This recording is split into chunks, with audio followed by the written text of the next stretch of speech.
Okay, so let's apply the laws of exponents to simplify this question. So the first term I have minus 7 to the power 0. Remember that any number to the power 0, it's 1. So I'm just gonna substitute this as 1, then plus.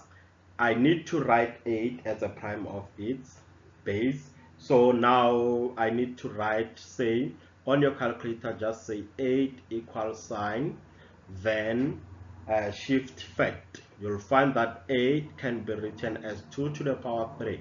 So I'm going to change the 8 and say this 8, I can write it as 2 to the power 3. So this will be 2 to the power 3, which is multiplied by 2 over 3. So we're just trying to revise the laws of exponent. If I have a to the n, this is to the power m, I multiply the exponent. What is that equals to? This is a times m. So we need to multiply the exponents and say this is 2 to the power 3 multiplied by 2 over 3. So when we multiply the exponents, the 3 cancels and you are left with 2 to the power 2, which is just 4.